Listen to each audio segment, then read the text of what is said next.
இன்றைக்கி ஒரு டேஸ்டான ஸ்வீட் செய்ய போகிறோம் ராகி மாவை வச்சு. இது ஒரு ஹெல்த்தியான ஒரு சத்தான ஒரு ஸ்வீட்டு. இதை எப்படி செய்யலான்ட்டு இப்போ பார்ப்போம். அதுக்கு நான் அரை கப் ராகி மாவு எடுத்திருக்கேன். அதை நல்லா 2 கிளாஸ் தண்ணியை விட்டு நல்லா கரைச்சிக்கிடுவோம். கட்டி இல்லாமல் நல்லா மிக்ஸ் பண்ணிக்கிடுவோம். இந்த மாதிரி நல்லா மிக்ஸ் பண்ணிவிட்டு அதை கடாயில் ஊற்றிக்கிடுவோம்.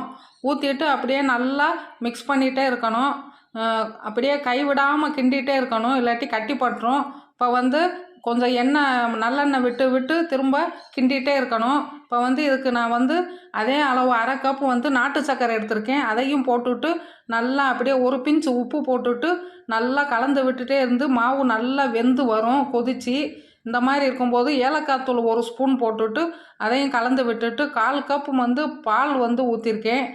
ஊற்றிட்டு அதையும் நல்லா கலந்து கிண்டிக்கிடுவோம். இப்போ ஒரு சுவையான ராகி ஸ்வீட் ரெடி ஆயிடுச்சு. தேங்க்யூ ஃபார் வாட்சிங்.